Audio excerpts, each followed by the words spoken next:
जब लग गुरु मिले न सांचा, तब लग गुरु करो 10 पांचा। क्या गुरु बदल सकते हैं? क्या गुरु बदलने से पाप लगता है? अध्यात्म के इस मैदान में आखिर सही गुरु कौन है? गीता जी में वर्णित तत्वदर्शी संत कौन है? इन सभी प्रश्नों के उत्तर जानने के लिए अवश्य सुनिए जगत गुरु तत्वदर्शी संत रामपाल जी महाराज के मंगल प्रवचन। रोशनी में इस ज्ञान से हमारी बुद्धि उठेगी और फिर हम ये चिंतित हो जाते हैं जैसे हम मर गए तो बच्चों का क्या होगा, अब मृत्यु तो पता नहीं कब किसकी हो जाए। तो मरते समय फिर मनमाना काल का यूं भी दाव लग जा कि आपके छोटे बच्चे हैं, कोई 20 वर्ष का, कोई 25 वर्ष का, अभी क्या होगा। तो पुण्यात्माओं कल आपको बताया था, पहले भी बताते रहते हैं कि परमात्मा ने जिस भी बच्चे की किस्मत में जो लिखा है वो अवश्य मिलेगा, चाहे माता पिता जीवो चाहे मरो, उसको वो प्राप्त होगा ही होगा। इस दास का बिटर एक्सपीरियंस है। ऐसा देखा हमारे रिश्तेदारी में, एक छोटे छोटे बच्चों का पिता मर गया और वो रो रहा था मरते समय, हाय मेरा क्या, मेरे बच्चों का क्या होगा, मेरे बच्चों का क्या।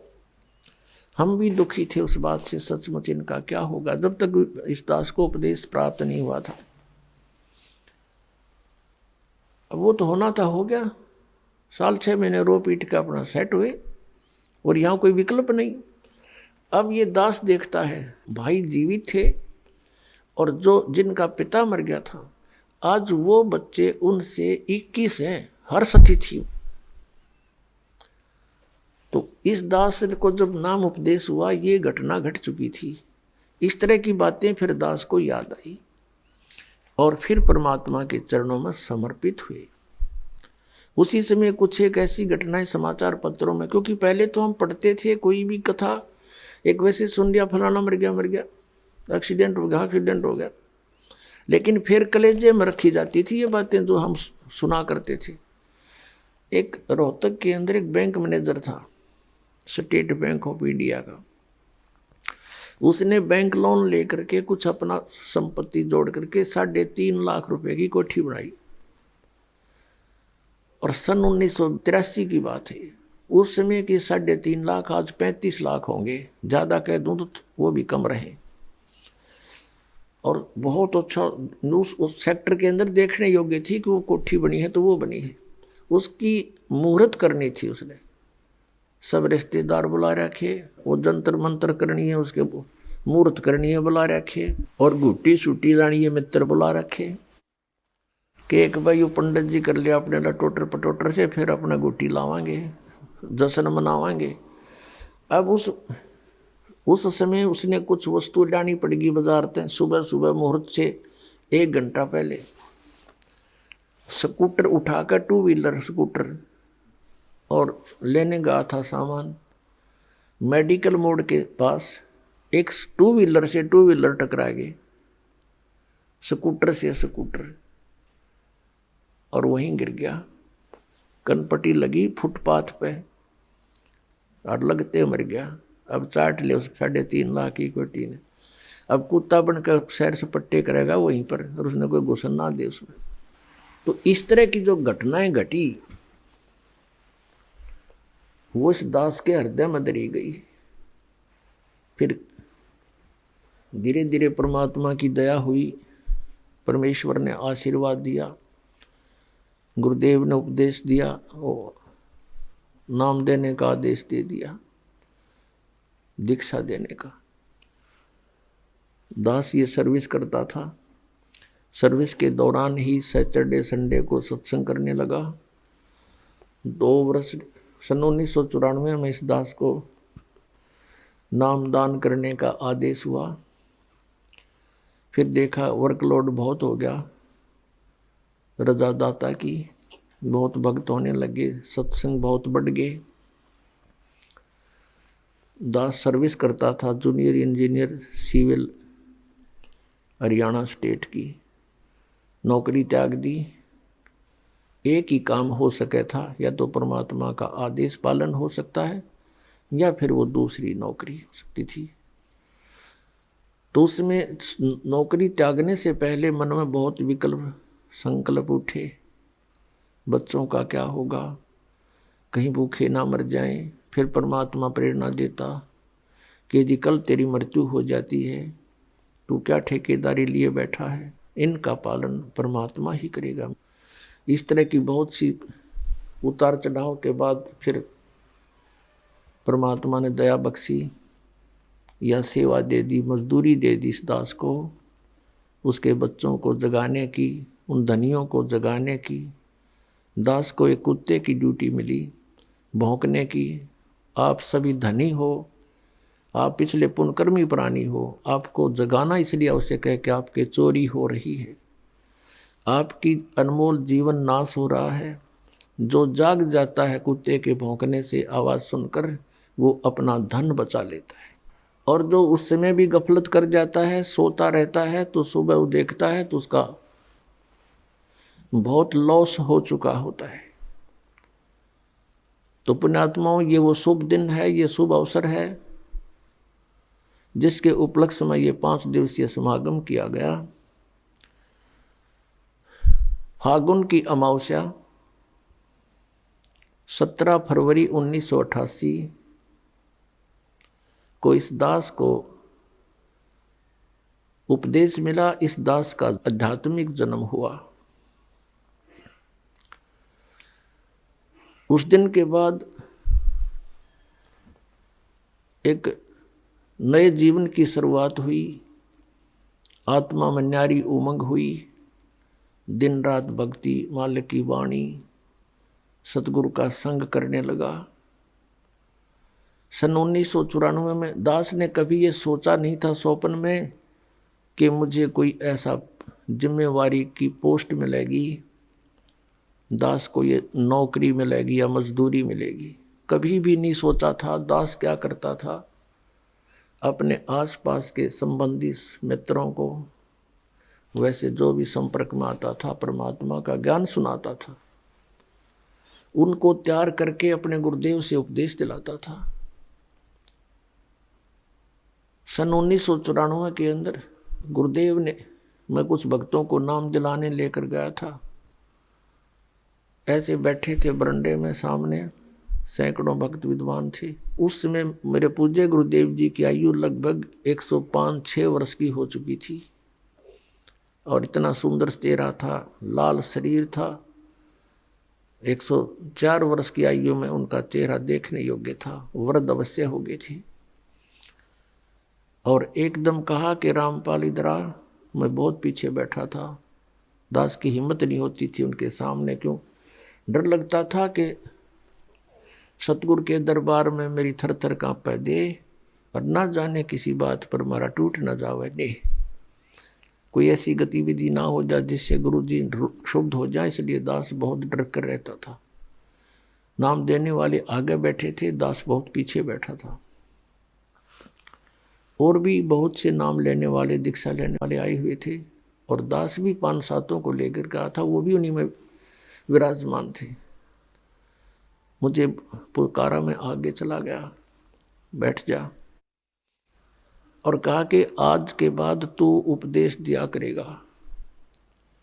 और वहाँ उपस्थित सैकड़ों तो उपदेश लेने वाले थे और भी बहुत उनके पुराने शिष्य भी थे। सबसे बोल दिया कि आज के बाद मैं किसी का गुरु नहीं, और ये सब के गुरु हैं, इनसे दीक्षा लो। मैं एकदम घबरा गया, कति पसीने आ गए दास के, और वो तो अंतर्यामी थे। मैं इस चीज़ से डर गया कि इतने जिम्मेवारी की चीज़ कदे दादा ने करी ना, परदादों ने करी नहीं, कि तो देखा नहीं, अनुभव नहीं ऐसा। वो तो अंतर्यामी थे, समझ गए कि चिंता ना करना, तेरे साथ रहूँगा, तेरे साथ मेरा आशीर्वाद सदा बना रहेगा। और फिर कहा कि विश्व में तेरे समान संत नहीं होगा।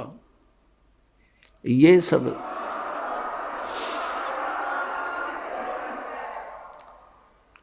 अब पुण्यात्माओं, उस समय दास अपने को भगत भी पूरा नहीं मानने था, और उन्होंने इतनी बड़ा आशीर्वाद दे दिया कि तेरे समान विश्व में कोई संत नहीं होगा। तो कहते हैं, गुरु मेर करे तो काग से हंस बना दे। उन्होंने अपनी मेहर से इस दास को, कौवे को हंस बनाया, अपने ही आशीर्वाद से संत बनाया। उस समय हमारी बाल बुद्धि थी, ये बात समझ में नहीं आई कि मेरे जैसा एक तुच्छ प्राणी और विश्व में मेरे समान कोई संत ना होगा। ये बात गले नहीं उतर रही थी, लेकिन गुरु की जो वचन है वो उसमें दोष भी दिखाई नहीं देवा था। जैसे कोई छोटा बालक होता है और उसको कोई कहता है कि बेटा वो पेन ला, वो जैसे पेन रखा होता है, ये पेन रखा हो और वो बच्चा उठा लेता है, वो पूछता है डैडी ये क्या है, पिताजी ये क्या है। पिताजी कहता है बेटा पेन है। वो कहता है कि पेन है, पेन है। और इस बात को कहते कहते उसको रख के वो और खेल लग जाता है। कहने का भाव ये है कि उसको न तो ये अविश्वास है कि पिताजी जो कह रहा है वो गलत होगा, लेकिन उसकी बुद्धि इतनी बाल है कि इसको समझ नहीं पा रही ये पेन है। वो ऐसे उसको छोड़कर चला जाता है। तो इस दास की अब वो ऐस अतिथि थी। उन्होंने कहा कि तेरे बराबर विश्व में कोई संत नहीं होगा। तो उस समय दास ऐस अतिथि में था और वो जो कह रहे थे तो पेन था ही। तो अब इस बात का कुछ एहसास हो रहा है, क्योंकि अन्य संतों ऋषियों के जो अनुभव देखे दास ने, इनके पास तक खख भी को नहीं अध्यात्म ज्ञान का। तो हम इस योग्य नहीं थे, गुरु जी के आशीर्वाद से हो गए, ज्ञान हो गया, बुद्धि खुली और इन महर्षियों के अंदर इनके झांक के देखा, इनके खुले वो बोरे जिन पर ISI मार्क ला रखा, गोबर पर रखा था इन्हें सब ने। किसी के पास मोक्ष मार्ग नहीं, सबकी दुर्गति हुई। पिछले इतिहास बतावें, हमारे ग्रंथ कहते हैं कुछ, ये हमें बता रहे थे उसके विपरीत।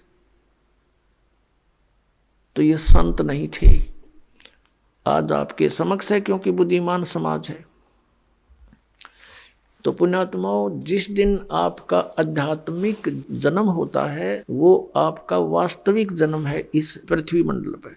शरीर के जन्म तो असंख्य हो लिए, जन्म तो वो भी है क्योंकि शरीर स्टार्ट हुआ, और अब आत्मा का जन्म समझो, आध्यात्मिक जन्म उसका उस दिन है जिस दिन सतगुरु मिल गए। जा दिन सतगुरु भेंटिया सो दिन लेखे जाने, बाकी समय व्यर्थ गया बिना गुरु के ज्ञान। कि यही समय हमारा उस दिन से लेखे लगा जीवन जिस दिन से पूर्ण संत मिले। नकली गुरुओं से उपदेश लिया हुआ व्यर्थ है। तो पुण्यात्माओं, अब प्रसंग चल रहा है। आगे गए ना बावड़े रहते भी सब जाही, बिन साहिब की बंदगी कहीं ठोर ठिकाना नहीं। अब जैसे आपका यहाँ मानुष जन्म है, यहाँ से मृत्यु हुई, पुण्य के आधार से आप स्वर्ग गए, पाप के आधार से नरक गए। जब आपका स्वर्ग का समय समाप्त हुआ, वहाँ से तुरंत वहाँ से बाहर फेंक दिया जाएगा। जैसे यहाँ मनुष्य जीवन पूरा होते ही आपको बाई फोर्स यहाँ से निकाल लिया जाता है। फिर नहीं एक सेकंड का भी, एक सांस भी आपको नहीं मिलेगा। और चलो धर्मराज के दरबार में, इतने पुण्य, चलो स्वर्ग में। अब स्वर्ग में भी बाई फोर्स, क्योंकि विधान है यहाँ का। सारा कार्य यहाँ पर हमारे साथ बाई फोर्स बलपूर्वक करा जा रहा है। हम स्वतंत्र नहीं है। जब तक हम परमेश्वर कबीर जी की शरण में नहीं आते, हम परतंत्र हैं। तो जब आप स्वर्ग में गए, स्वर्ग समय पूरा होते ही कहते चलो जबरदस्ती नरक में, नरक का समय पूरा होते ही फिर चलो कुत्ता बनो, कुत्ते का समय पूरा होता चलो गधा बनो, गधे का समय पूरा होते ही फिर कभी 84 लाख योनियां भोग के फिर मनुष्य जीवन मिल गया, मनुष्य जीवन समय पूरा होते ही फिर चलो, या चलो चलो तो सतलोक में मिटेगी। अब जैसे गीता जी अध्याय नंबर 15 के श्लोक नंबर 1 से 4 में कहा है, अर्जुन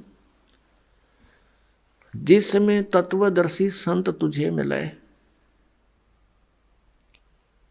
उसके पश्चात इस अज्ञान को तत्व ज्ञान रूपी शस्त्र से काट के, अर्थात उस तत्व ज्ञान के आधार से साधना करके उसके पश्चात अच्छी तरह समझ के उसके पश्चात परमेश्वर के उस परम पद की खोज करनी चाहिए, जहां जाने के बाद साधक फिर लौटकर कभी संसार में नहीं आते। उनकी चलो चलो समाप्त हो जाती है। और पुण्यात्माओं कई भक्त बड़े चिंतित होते हैं। और मुझे तो एक बहुत बड़ा आश्चर्य है कि राधा स्वामी पंथ और धन धन सतगुरु पंथ, जय गुरुदेव पंथ, अनसा देश वाला का पंथ, ये बाल योगेश्वर सतपाल जी का और किसी का भी देख लो, सब कहते हैं भगवान निराकार है वहाँ पर सतलोक में। जैसा भी ये सतलोक जानते हैं, प्रकाश ही प्रकाश है, चेतन ही चेतन है, आत्मा उसमें ऐसे जाकर मिल जाती है जैसे बूंद समुद्र में। बड़े आदमियों, ये कोई थ्योरी हुई थारी, ये कोई बात हुई? अरे परमात्मा के लिए हम भटक रहे हैं, परमात्मा से मिलेंगे, उनके दर्शन होंगे। तो अगर परमात्मा वहां नहीं है फिर फायदा क्या? अब जैसे ये तो पता नहीं कैसा ये झुंड वहां रुका हुआ है इन अज्ञान आधार पर कि वहां भगवान है नहीं, प्रकाश ही प्रकाश है, उसमें जाकर समाप्त हो जाएंगे। लेकिन एक आम विवेकशील व्यक्ति भी इस बात को सोचता है। जैसे एक भक्त ने प्रश्न किया, कहने लगा जी वहाँ सतलोक में तो बतावे है कुछ भी को नहीं, मैंने सुना इनसे कईयों से ज्ञान सुना है कि वहाँ सतपुरुष वो परमात्मा तो है नहीं, प्रकाश ही प्रकाश है, तो हम को नहीं जाओ प्रकूट है, वहाँ क्या करेंगे फिर? जहाँ कुछ भी नहीं है वहाँ दिल लगे नहीं। एक ने तो यहाँ तक कहा, फिर उसको मैंने समझाया, भाई बात सुन, वहाँ सब कुछ है, वहाँ हरे भरे बाग बगीचे हैं, सदाबहार वृक्ष हैं, फलदार वृक्ष सदाबहार है, और वहाँ पर काजू किस्मत सेब संतरे सब सदाबहार है। वहाँ कोई काम नहीं है, कोई कार्य नहीं करना पड़ता। पुण्यात्मा काम कौन करके पर्सन है? आजकल हमने कितनी सुविधाएं कोशिश कर ली बनाने की, रिमोट से टीवी चले, रिमोट से सब कुछ है, गेट खुल जाते हैं, बंद हो जाए रिमोट तय। हम सभी व्यक्ति नो सोचें, कम से कम काम करें और सुविधा घनी हो। तो ये हमें सतलोक में प्राप्त थी और हम चाहते मरा नहीं और मरांगे डेफिनेट। तो ये सुविधा यहाँ नहीं, हमें सतलोक में थी। हम चाहे बुढ़ा ना हो, हमारा सुंदर शरीर है। कई तो ऐसे लीडर देखे हैं, नेता और अभिनेता, अपनी वो कराते हैं सर्जरी युवा दिखण खातिर। ये मन की टेंडेंसी है, बस की बात नहीं। एक 82-80 साल की बुढ़िया, और नो कह दिया उसको, बुढ़िया इधर खड़ी हो जा। नो कहते ना बुढ़ी दिखूँ मैं, और दांत भी नहीं उसका, तेरा गजब हो, और बुढ़ी कद दिखेगी फिर।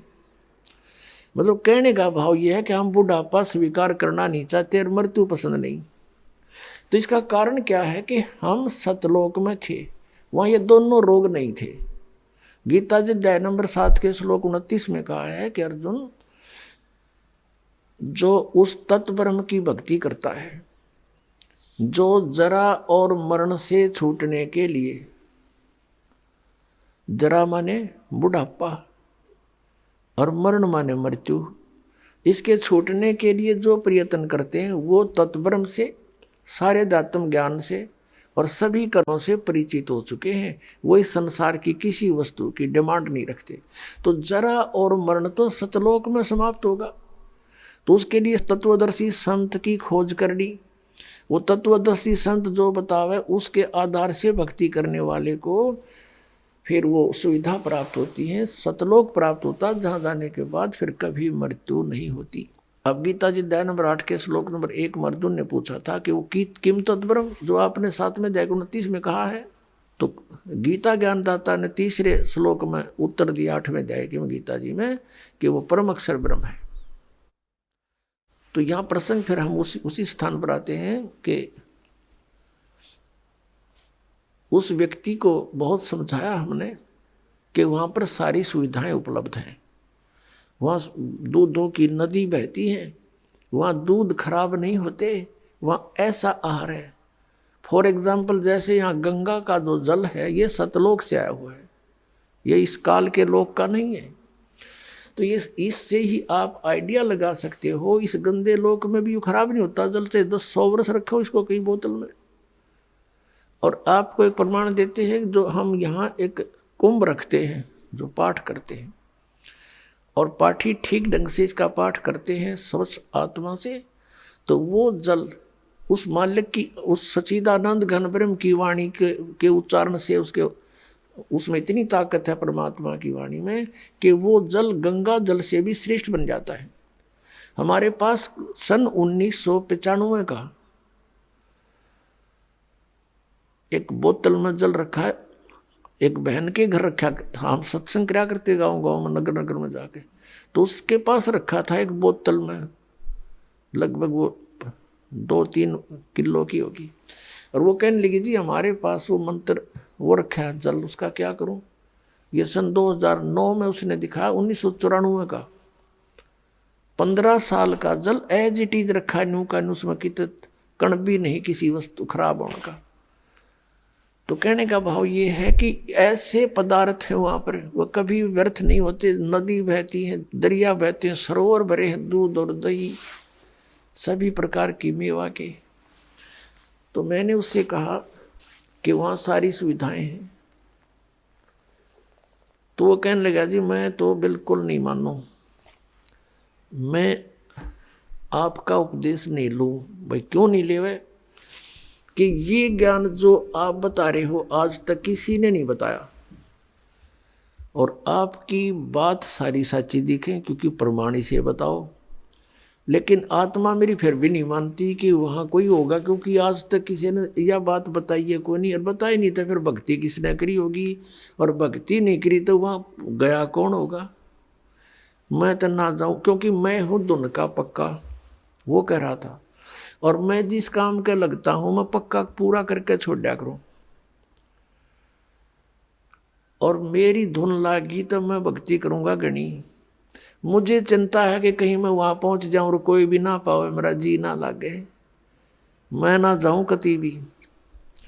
मैंने कहा भाई एक बात बता, मान ले तेरी या मृत्यु हो जा और तू कुत्ता गधा सूअर बनेगा, फिर के जी लग गया न, बोला जड़ घूमते फिरते तो दिखे जाएंगे, कोई बात ना, गधा सही।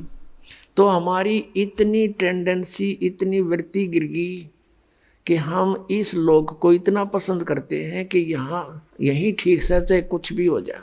इसका कारण क्या है? इसका कारण अज्ञान है, और वो स्थान अभी तक किसी को पता नहीं था। इसलिए अब ये जो मैं हैरान हूँ इस बात से कि जो राधा स्वामी पंथ वाले, धन धन सतगुरु पंथ वाले, ये जय गुरुदेव पंथ वाले बोड़ी आत्मा, और ये मरने तैयार हो रहे कि डूब के मरांगे सारे।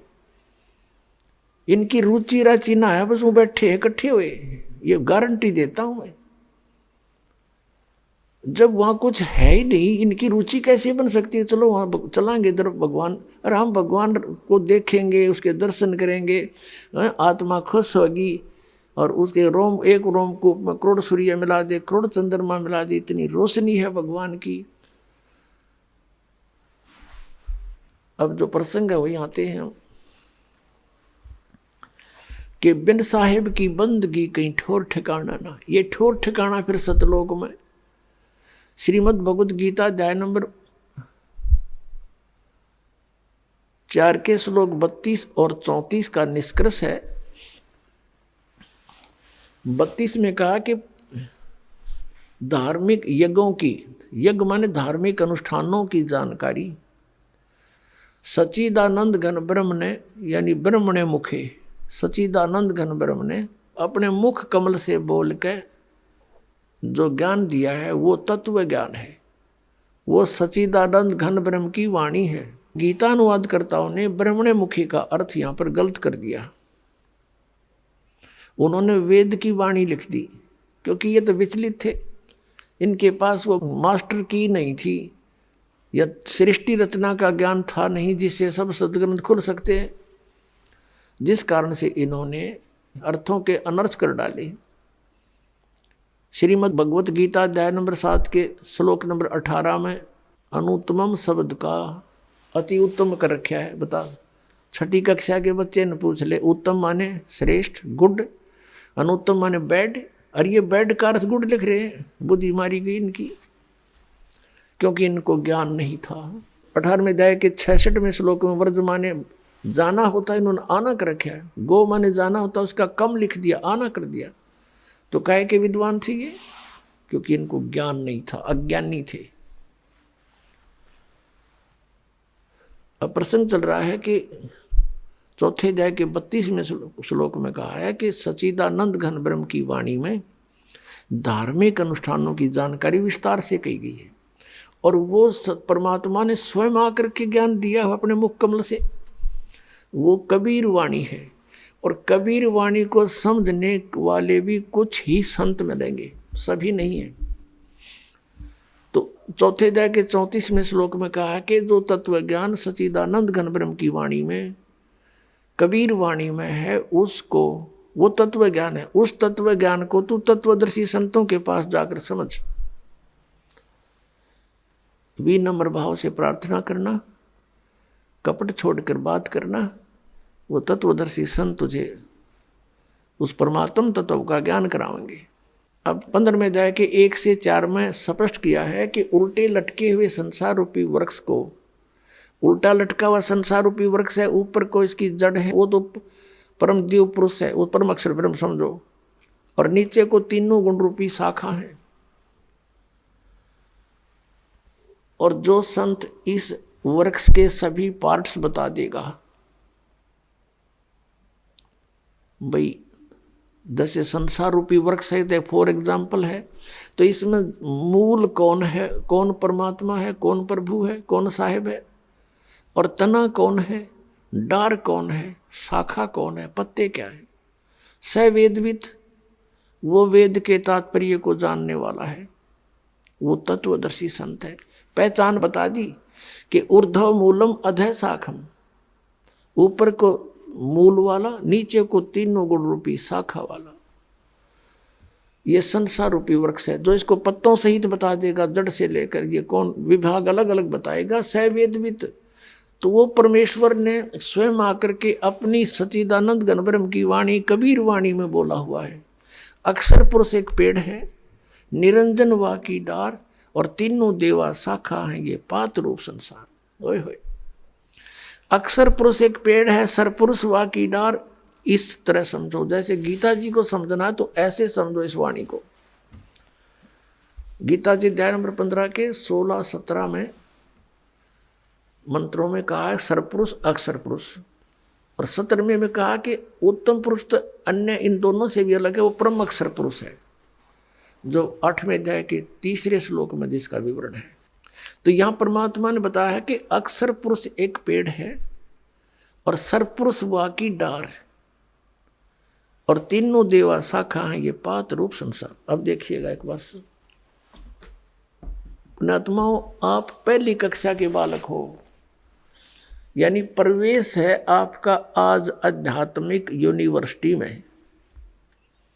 अब से पहले तो आपको कॉमिक्स पढ़ाई जाती थी, आपको नावल पढ़ाए जाते थे, बेतुकी बातें सुनाई जाती थी, वो अध्यात्म ज्ञान नहीं था। ये देखिएगा उल्टा लटका हुआ संसार रूपी वृक्ष। अब ये है संसार रूपी वृक्ष, और परमात्मा ने इसको कैसे डिफाइन किया है, ये ऐसे देखिएगा।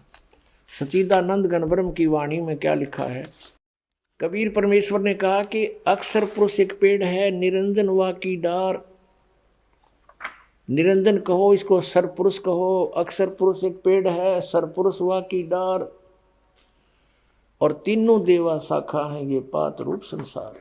अब यहां देखिएगा, पूरे वृक्ष को देखें। ऊर्ध्व मूलम, ऊपर को मूल वाला, अधः शाखम, ये नीचे को शाखा वाला। अश्वत्थम प्राहु अव्यम छंदासी यस्य पर्णानि। ये देखिएगा, अब ये देखें श्रीमद् भगवद गीता पंचदश अध्याय 15वां अध्याय। ऊर्ध्व मूलम अधः शाखम अश्वत्थम प्राहु अव्यम छंदासी यस्य पर्णानि ये तम वेद स वेदवित्। अब यहाँ देखो, आदि पुरुष परमेश्वर मूल वाले, यानी ऊपर को जो जड़ हैं, ये जो ऊपर को जड़ हैं वो तो समझो आदि पुरुष परमेश्वर, वो परम अक्षर ब्रह्म है। ये परम अक्षर ब्रह्म है इस संसार रूपी वृक्ष का, यानी जहाँ से इस पूरे पेड़ को आहार प्राप्त होता है वो कौन है, वो तो आपको बाद में बताएंगे। भी तो युग बता दिया तो बेदक जाओगे। अभी आपको यहीं से लेकर चलते हैं। ये ऊर्ध्व मूलम, ऊपर को मूल रूपी जड़ वाला, ये आदि पुरुष परमेश्वर है। अधः शाखम, और नीचे को शाखा है। अब गीता ज्ञानदाता ने केवल हिंट दिए हैं ऊर्ध्व मूलम, इस गीता जी में ओनली ऊर्ध्व मूलम अधः शाखम, बस, और कोई संकेत नहीं इसने। और ये अश्वत्थम प्राहु अव्यम, ये उगटा लटका हुआ संसार रूपी वृक्ष अविनाशी वृक्ष है।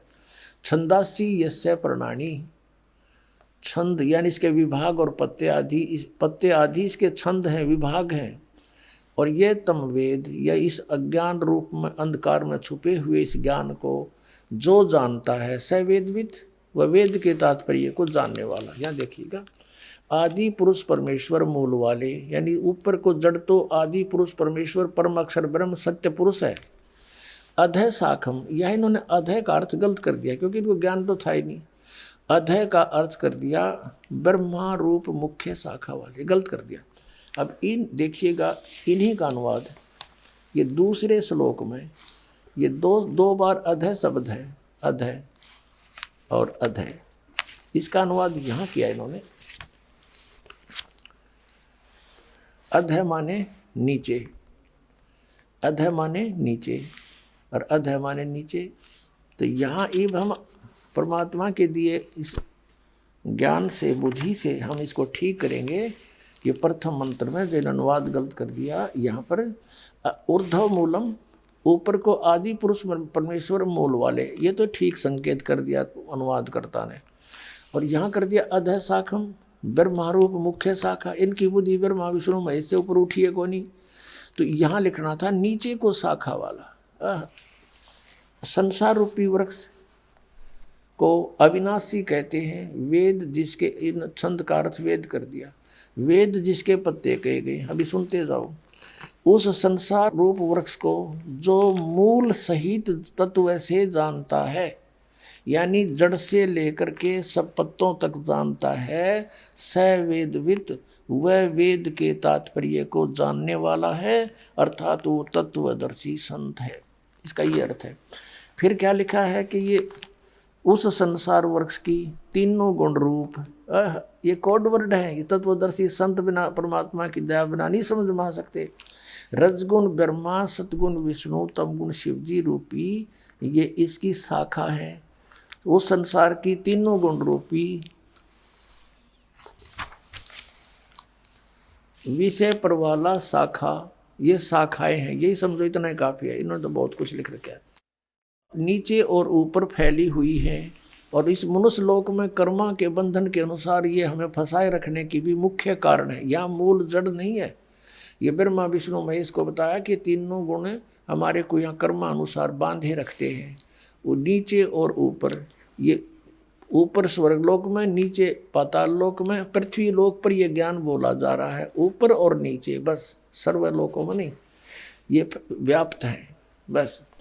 अब यहाँ कहता गीता ज्ञानदाता 15वें अध्याय के 3रे श्लोक में, इस संसार रूपी वृक्ष का स्वरूप जैसा कहा है वैसा यहाँ विचार काल में, अर्थात गीता ज्ञानदाता कहता तेरे और मेरे डिस्कशन में अर्जुन यहाँ नहीं, मैं नहीं बता पाऊँगा, नहीं पाया जाता। मैं नहीं बता सकता, क्योंकि इसका न आदि है और न अंत है, और न इसकी कोई अच्छी प्रकार स्थिति का मुझे ज्ञान है। इसका अर्थ ये है, इसलिए इस सुविरुद्ध मूलम, अति दृढ़ मूल वाले, ये तो इनकी अपनी सोच है। अति दृढ़ मूल यानी ऊपर को जो जड़ है वो तो अविनाशी श्लोक है, अविनाशी परमात्मा है। अति दृढ़ मूल वाले, अविनाशी मूल रूपी प्रभु और लोक वाले इस संसार रूपी वृक्ष को अक्स दृढ़, दृढ़ है माने दृढ़, असंग शस्त्रेण, उस तत्व ज्ञान रूपी शस्त्र के द्वारा, ये गलत लिखा, उस तत्व ज्ञान रूपी शस्त्र द्वारा काट कर, अर्थात अच्छी तरह समझ कर, 15वें अध्याय का 4 श्लोक का है। उसके पश्चात उस परम पद रूप परमेश्वर की भली भांति खोज करनी चाहिए, जिसमें गए हुए पुरुष यानी साधक फिर लौटकर संसार में कभी नहीं आते, और जिस परमेश्वर से पुरातन संसार रूपी वृक्ष की प्रवृत्ति विस्तार को प्राप्त हुई है, यानी जिस परमात्मा ने इस संसार रूपी वृक्ष की रचना की है, सारे ब्रह्मांडों की रचना की है, और उसी आदि पुरुष नारायण की मैं शरण हूँ। गीता ज्ञानदाता कह रहा है कि इस प्रकार दृढ़ निश्चय करके उस परमेश्वर का मनन और निधि ध्यान करना चाहिए। अपना भी नहीं बता रहा यहाँ पर, क्योंकि यह चलो चलो मिटाने के लिए उससे की भक्ति करनी पड़ेगी। अपने आत्मा परमेश्वर कबीर देव जी वो सच्चिदानंद घन ब्रह्म है, वो सबके मूल हैं, इस संसार रूपी वृक्ष के मूल हैं, वहीं से सबकी उत्पत्ति हुई है। उन्होंने अपने वचन से सब ब्रह्मांडों को, प्रकृति को, जीव को, सबकी रचना की है। तीनों गुण 5 तत्व परमात्मा ने ही अपने वचन से उत्पन्न करके इस ज्योति निरंजन सरपुरुष को दिए थे। अब परमात्मा ने बताया कि अक्षर पुरुष एक पेड़ है, सरपुरुष हुआ की डार, और तीनों देवा शाखा हैं, ये पात रूप संसार। अब स्पष्ट हुआ 4 अध्याय का 32 और 34 के अंदर 2 विवरण है। अब स्पष्ट होगा कि सच्चिदानंद घन ब्रह्म ने स्वयं आकर के अपने मुख कमल से वो तत्व ज्ञान बोला है, और वो सच्चिदानंद घन ब्रह्म की वाणी में जो लिखा है वो तत्व ज्ञान है। यानी वाणी माने मुख से बोलकर, मुखे लिखा उसमें, यह भी सारी जो है ना शंका मिटा दी कि ब्रह्मणे मुखे, सच्चिदानंद घन ब्रह्म के मुख से उच्चारित वाणी में, उसके मुख कमल से बोले हुए वचनों में जो तत्व ज्ञान है उसमें विस्तार से लिखा गया है, और उसको तत्वदर्शी समझ सके। इस दास के अतिरिक्त आज तक इन सदग्रंथों को कोई समझ सका हो तो बता दो इस दास को।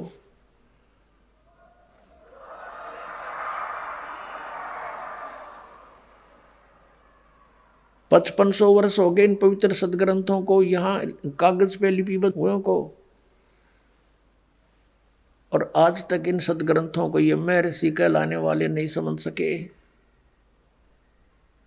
तो परमेश्वर ने लिखा, अरदास ने समझा, तो परमात्मा कबीर जी इज गॉड, सच्चिदानंद घन ब्रह्म, और ये दास है वो तत्वदर्शी संत। सारी शंका समाप्त हो जाएंगी आपकी कुछ दिनों में। दास अभिमान नहीं करता, लेकिन एक जो टीचर बन गया और वो अपने आप को टीचर कह दे, कोई बुराई नहीं है। इतना सा ज्ञान है, इतना सा कहना चाहता दास। अब ये क्या लिखा है, जैसे गीता जी अध्याय नंबर 15 के ही आगे, अब इसमें क्या बताया कि तीनों गुण रूपी शाखा है। अब इसके लिए थोड़ा कंसेप्ट क्लियर करते हैं, क्योंकि पुण्यात्माओं ये एक नया सूर्य उदय हो रहा है, और हमने अभी सितारे देखे थे, और सूर्य को देखकर हमने उन सितारों को सूर्य मान रखा था, और उस सूर्य को सूर्य मानना हमारा मन बहुत देर से स्वीकार करेगा। इसलिए ढेर सारे प्रमाण दिखाने पड़ेंगे कि ये तीनों गुण रूपी शाखा है। ये रजगुण ब्रह्मा, सदगुण विष्णु, तम गुण शिव जी है, और ये सदग्रंथों में लिखा है, उन्हीं से हमने पहचानना है। देखिएगा ये मार्कंडेय पुराण, ये कहाँ से छपा है? प्रकाशक एवं मुद्रक हैं गीता प्रेस गोरखपुर, गोविंद भवन कार्यालय कोलकाता का संस्थान। ये इनके फैक्स और फोन नंबर है। इसके 123 पृष्ठ पे स्पष्ट किया है। मार्कंडेय ऋषि जी बता रहे हैं, 122 पृष्ठ से प्रारंभ करेंगे हम। या नीचे आ जाइए। मार्कंडे जी बोले, मुने, अब यहाँ हमारे मतलब का यहाँ पर है, इसके सामने कति ये रहा। इस तरह सारे विवरण को यहाँ निष्कर्ष आ जाता। इस तरह स्वयंभू परमात्मा की 3 अवस्थाएं हैं। रजोगुण प्रधान ब्रह्मा, तमोगुण प्रधान रुद्र, सत्व प्रधान विश्वपालक विष्णु है। यही 3 देवता हैं और यही 3 गुण हैं। अंडरस्टूड हो गया कि तीनों गुण हैं, रजगुण ब्रह्मा, सतगुण विष्णु, तमगुण शिव जी। बुद्धिमान को संकेत ही बहुत होता है।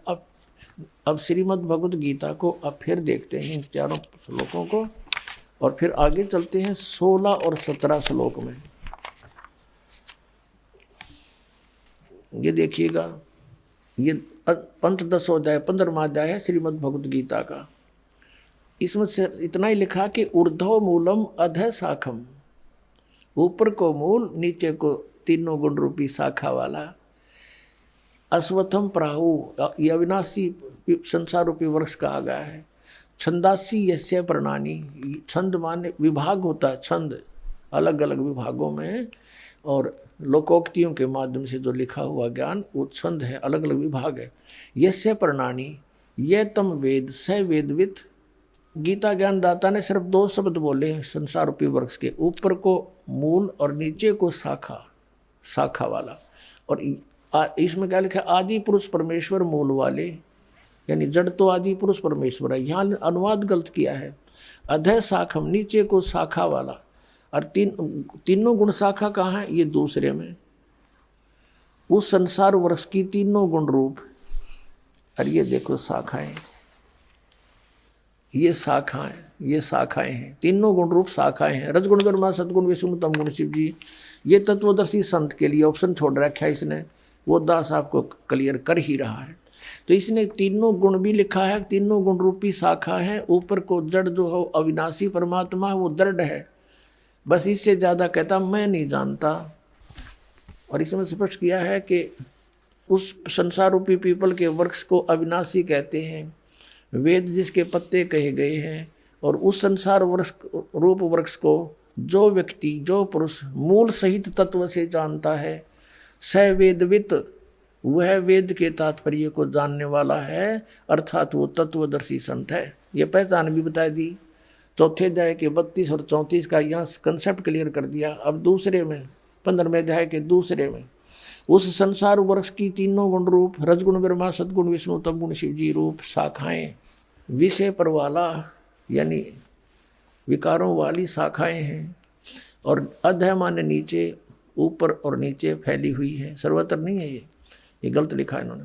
अब मनुष्य लोक में कर्मों के बंधन में बांधने वाली कर्म के अनुसार सबको यहाँ संस्कारवश रोके रखने का भी मुख्य कारण ये तीनों गुण, रजगुण ब्रह्मा, सदगुण विष्णु, तमगुण शिव जी ही हैं, ऊपर और नीचे व्याप्त हैं। अब तीसरे में कहा है कि इस संसार का स्वरूप जैसा कहा है, गीता ज्ञानदाता भी हाथ खड़े कर देता है, वैसा यहाँ विचार काल में तेरे मेरे डिस्कशन में गीता के ज्ञान में नहीं पाया जाता। मैं नहीं बता पाऊंगा, क्योंकि न इसका आदि है और न इसका अंत है, तथा इसकी अच्छी प्रकार स्थिति नहीं है, न ही इसकी अच्छी प्रकार स्थिति। ये कदम मैं नहीं जानता इसको, इसलिए उसके लिए तो वो कठिन है। इसलिए इस सुविरड मूलम यानी अविनाशी मूल रूपी पूर्ण परमात्मा वाले इस पीपल के वृक्ष, संसार रूपी वृक्ष को असंख्य शस्त्रेन दृढ़ेन, असंख्य शस्त्रेन, दृढ़ माने बिल्कुल जिसमें कोई मीन मेख नहीं, ऐसा वो ज्ञान है तत्व ज्ञान। और तत्व ज्ञान रूपी शस्त्र द्वारा काटकर इन्होंने वैराग्य रूप शस्त्र लिखे। इतना ही ज्ञान था इसका, इन अर्थों का कहीं ये कोड वर्ड है इनका, जिसकी बुद्धि है वहीं सेट कर लेते हैं। ये तत्व ज्ञान रूपी शस्त्र द्वारा काटकर, अर्थात उससे समझकर। अब ये चौथा 15वें अध्याय का चौथा। उसके पश्चात परम पद रूप परमेश्वर को भली भांति, उस परम पद परमेश्वर को भली भांति खोजना चाहिए, जिसमें गए हुए पुरुष फिर लौटकर कभी संसार में नहीं आते, उनकी चलो चलो समाप्त हो जाती है। जिस परमेश्वर से पुरातन संसार वृक्ष की प्रवृत्ति विस्तार को प्राप्त हुई है। जिस परमात्मा ने सारे ब्रह्मांडों की रचना की है, उसी आदि पुरुष नारायण के मैं शरण हूँ। गीता ज्ञानदाता कहता है कि मैं भी उसी की शरण हूँ, मेरा भी वही पूज्य देव है। और आप जी भी इसी प्रकार दृढ़ निश्चय करके उस परमेश्वर की, तत्ब्रह्म की, उस परम अक्षर ब्रह्म की मनन और निधिध्यासन करना चाहिए, उसी की पूजा करनी चाहिए। ये गीता ज्ञानदाता भी फाइनल कर रहा है। अब पुण्यात्माओं, हम एक बच्चे को पढ़ाते हैं, बेटे या बेटी को, उसको BA MA या अन्य कोई ट्रेनिंग करवाते हैं। लगभग वो 17-18 वर्ष तक पढ़ता है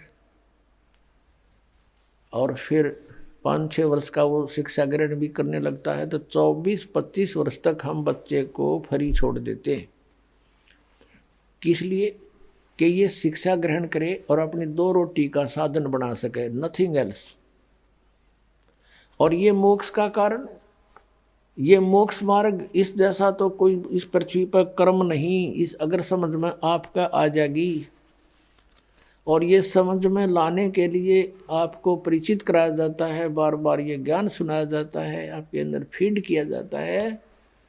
और जिस दिन आपकी आत्मा उठ जाएगी, तो आप जी ने जैसे अपने बच्चे को पढ़ाने के लिए धन भी लाया, उसको फ्री छोड़ दिया, समय भी पूरा दे दिया, तब वो 2 रोटी के योग्य होता है या नहीं होता है, वो तो आगे चल के पता लगे। फेल भी हो जाए बच्चा, और पास होने के बाद भी रोजगार मिल रहा है ना मिल रहा है, फिर वो इनू का नू देखे हमने BA MA करे, आज खेतों में हल जोड़ रहे, मजदूरी कर रहे बेचारे।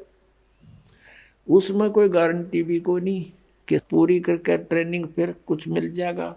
और इसमें गारंटीड है। और क्या मिलेगा? आजीवन रोजगार, जिसमें बिना करे आपको प्राप्त होगा। गीता जी में लिखा है कि निष्कर्म में मोक्ष प्राप्त होगा। तो उसके लिए हमने समय भी निकालना होगा, 2 पैसे भी लगाने होंगे। यदि आपका यह बात समझ में आ गई तो आपको पृथ्वी पर कोई कार्य दिखाई नहीं देगा। पेट के लिए कार्य करना ये तो मजबूरी है, कर्तव्य है, करना चाहिए, लेकिन ये परम कर्तव्य है। अब आपको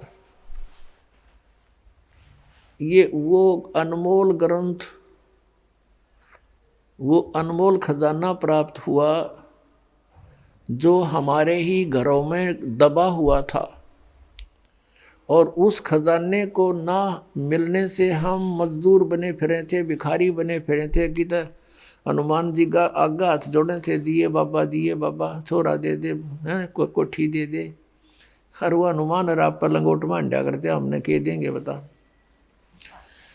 अब कहने का भाव ये है दास का कि हम उनसे मांगते फिर रहते जो कुछ दे नहीं सकते। ब्रह्मा विष्णु महेश आपको क्या दे सकते? आपकी जन्म मृत्यु ये नहीं समाप्त कर सकते। आपके संस्कार में कोई परिवर्तन ये नहीं कर सकते, ये अपनों में नहीं कर सके। जैसे विष्णु जी को श्राप दिया था नारद जी ने, अब यहाँ काल ने सबकी गांठ बांध रखी है। पहले तो श्रृंगार दे है, इनको प्रेरणा देता है, वह भक्ति करनी चाहिए। क्यों? ज्ञान तो ऐसा है परमात्मा के लिए, आत्मा विभोर हो जाती है, तड़फ उठती है, चाहे राज त्यागना पड़ो, चाहे शीश देना पड़ो, क्योंकि उसके बिना इसका पेटा भरा को नहीं, इसको संतुष्टि हो ही नहीं सकती वो मालिक मिले बिना। कितना ही सुख हो, जब उसको ज्ञान होगा तो एकदम अंगड़ाई लेती है आत्मा। वस्तु तो वो है जिस वस्तु को राजाओं ने भी चाहा। तो कितना अनमोल वस्तु है, और हम राज चाह रहे हैं। कितनी बुद्धि भ्रष्ट हो रही है हमारी, बिना ज्ञान के डरे हो रहे हैं। अब नारद जी ने पता लगा, ज्ञान हुआ तो जंगल में जा बैठा। अब उसने ये सोचा, क्योंकि इन ऋषियों की बुद्धि काल के हाथ में थी, इन पर डरे डुबाव था। अब जैसे ये बच्चे ज्ञान सुनते थे नारद और ऋषियों से, दक्ष आदि से, तो वो क्या बताते थे? भाई परमात्मा की भक्ति बिना गुजारा नहीं, भक्ति करनी चाहिए, ये है। और फिर ये कहते थे भाई ये विकार इसमें बहुत बड़े बाधक हैं, ये भक्ति नहीं करने देते। तो नारद जी ने सोचा पहले इन विकारा ने ठीक करूं। जंगल में जा बैठा, निराहार रह गया, कभी थोड़ा बहुत खा लिया, और 10-12 वर्ष खूब अपनी साधना की। तो उसने आप पे फैसला कर दिया, और कौन सी यूनिवर्सिटी थी इनका टेस्ट हुआ करता, आप पे ने बोला कि भाई अब मैंने जीत ली सब इंद्रियों को, अब मैं बिल्कुल वासनाओं से रहित हो चुका। अब वो आ गया अपने पिता ब्रह्मा जी के पास। नारद जी ने कहा, पिताजी अब मैंने अपने विकारों पर काबू पा लिया है, मैंने जीत ली है ये माया, अब मैं भगत बनूंगा।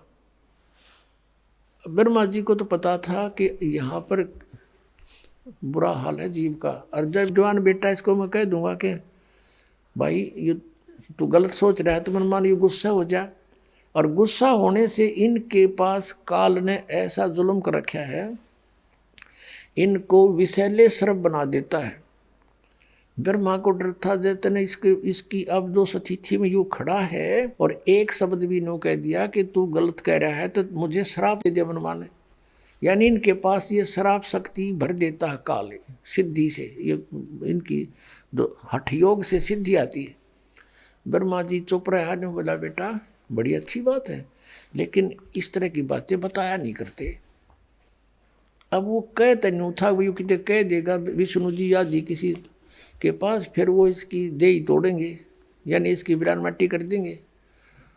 उसने कहा, बेटा ठीक है, तू ऐसा करना, कहीं जिक्र ना करना। अक नहीं जी, क्यों ना करूं, मैंने तो विजय पा ली है, ढोल के डंके से कहूंगा। ब्रह्मा जी ने कहा, फिर तू विष्णु जी के सामने मत कहना। अच्छा जी, अब वहां तो कह दिया, अच्छा जी पहुंचा, बालक की ये वृत्ति हो है, किसी को नू कह देना कि इस बक्से ना खोलिए, माँ बाप के जाते पहले उस सन खोल लगा, यह एक ऐसी वृत्ति हो उस बालक में, जिज्ञासा बढ़ जाती है। तो वो सीधा विष्णु जी के लोक में गया नारद जी। अब भगवान विष्णु ने कहा, आओ महात्मा आओ बैठो। कैसे आए बच्चा? अब जी मैं साधना करके आया हूँ। कहा मुझे पता चला था भक्ति करने गए हुए। हाँ जी, और बहुत अच्छा, आपने क्या उपलब्धि की? कि सब विकारों को, सब वासनाओं को, माया को मैंने जीत लिया है, अब मैं मार नहीं खाऊंगा। अब विष्णु जी ने कहा, भी ठीक है, बड़ी अच्छी बात बेटा, साधु संत का प्रथम कर्तव्य तो यही होता है, इसमें विकारों को विजय पा। अब जब तो नारद जी तो कह गया, रिमोट काल के हाथ में विष्णु रखा, फिर पाछे तक काल ना प्रेरणा कर दी। उसको इस चिंता बनी रहती है कि अगर ये ब्रह्मचारी पद में पहुंचने लगे सारे, और बालक बच्चे कौन पैदा करेगा, मैं खाऊंगा कि? तो इसने विष्णु में बर्दी फूक कि इसको तो अभिमान हो गया, चल इसको अभी ठीक करता हूँ। विष्णु जी ने काल प्रेरणा से एक मायावी नगरी रच दी अपनी सिद्धि तय। 16 कला के भगवान है ये। और वहां पर एक राजा का स्वयंवर रच दिया, राजा की लड़की का स्वयंवर। दूर दूर से देश के नौजवान बच्चे आए हुए थे शादी करने के लिए। स्वयंवर का अर्थ होता था कि लड़की स्वयं अपना पति चुना करती थी अपने पसंद का, माँ बाप के सिर से उलाना उठ जाता था कि ऐसा ढूंढा, वो खत्म हो जाती थी इस तरह की समस्या। अब नारद जी उसी नगरी से गुजरा, और ब्याह के गीत बहुत बुंडे हो हैं, आम आदमी में प्रेरणा हो जाए। सारे श्रृंगार कर औरतें गाने गा रही हैं, बहुत सुंदर नगर सजा रखा है। नारद जी ने पूछा, भाई क्या हो रहा है? वहां बताया नागरिकों ने कि भाई यहाँ एक राजा की लड़की बहुत सुंदर है, अप्सरा आई है समझो, ऐसी है, और उसका विवाह हो रहा है। अब नारद जी का भी उठी अंगड़ाई, उसने सोचा रहे ब्याह भी करवा के देख लिया कि बूढ़ी बात से पिताजी ने करवा रखा, चाचा जी ने करवा रखा, छोटे चाचा जी ने करवा रखा, क्या फर्क पड़े है? पिताजी ब्रह्मा जी, चाचा इसका विष्णु जी, छोटा चाचा शंकर जी, सारे विवाह कराए बैठे। तो इस प्रेरणा से वो भूल भाल गया अपने उद्देश्य ने। फिर उसने सोचा यार लड़की मुझे पसंद कैसे करेगी, इतना लंबा चोटा कचकोल कटा रखा। तो उसने सोचा भाई तू भगवान से, विष्णु जी से उनका रूप मांग ले, बहुत सुंदर है भगवान। तो वो जा करके एक बनी में बाहर अर्ज करी, भगवान विष्णु प्रकट हो गए। कहा भी बेटा कैसे याद किया, कैसे याद किया मुझे? कि भगवान मैंने आज तक आपसे कुछ नहीं मांगा, और आज मैं आज कुछ मांगना चाहता हूँ, अगना वचनबद्ध हो गया। आज मुझे हरि रूप चाहिए, मैं विवाह कराऊंगा। हरि का अर्थ संस्कृत में बंदर भी होता है। विष्णु जी ने उसका बंदर का मुंह लगा दिया, विष्णु जी चले गए। अब नारद जी ने सोचा कि मैं सबसे हैंडसम हो गया ही, और वो आ गया स्वयंवर में। स्वयंवर में चेयर रखी हुई थी, सभी राजा महाराजा जो भी विवाह कराने के इच्छुक थे उस पर बैठ के विराजमान हो गए। अब नारद जी भी बैठ गया जच के कुर्सी पे। अब वह लड़की आई माला लेकर, वरमाला। अब जो ही वो नारद के पास आई तो कति सोच लिया था आते बनेगा काम। अब वो लड़की उसे आगे गुजर गई, आगे निकल गई। उसने सोचा लड़की का ध्यान नहीं पड़ा दिखे। अब वहाँ से उठ के खाली कुर्सी और थी, वहाँ जा बैठा, अकीब इधर से आओगी जब दिखूंगा। अब वो उसके पास से फिर आगे गुजर गई, थोड़ी सी पीछे हो के, बल्कि अकवा सकल उसको ढूंढ लागे कि दे मार दे जो रखे। तो जब वो आगे चली गई तो बहुत सोचने लगा क्या बात होगी। उसके पास में एक बैठा था, ने बोला भगत अपनी शकल देख। वो शीशा दिखा, पानी दिखाया कटोरे में, अपनी शकल देख कर तू क्या हमने डर लगे न हो रहा, तू छोरी लड़की सोच के हमने डर लगे तेरे थे। जब उसने देखा तसला अपने जल में सूरत, वो तेरा गजब हो। इतने में क्या हुआ कि विष्णु जी आ गए, खाली चेयर पर बैठ गए। उस लड़की ने विष्णु जी का वरमाला डाल दी।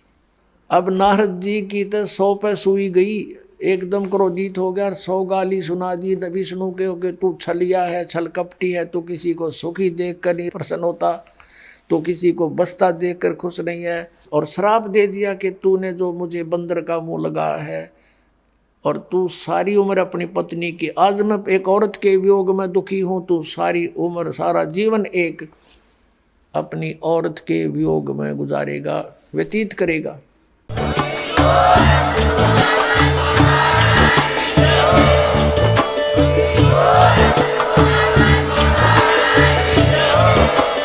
आप सुन रहे थे जगत गुरु तत्वदर्शी संत रामपाल जी महाराज जी के मंगल प्रवचन। अधिक जानकारी के लिए विजिट कीजिए हमारी वेबसाइट www.jagatgururampalji.org। संत रामपाल जी महाराज जी के शुभ आशीर्वाद से पूरे विश्व भर में 500 से भी ज्यादा नाम दीक्षा केंद्र हैं, जिन पर संत रामपाल जी महाराज जी द्वारा ऑनलाइन निशुल्क नाम दीक्षा दी जा रही है। अपने नजदीकी नाम दीक्षा केंद्र का पता करने के लिए संपर्क करें 8222880541।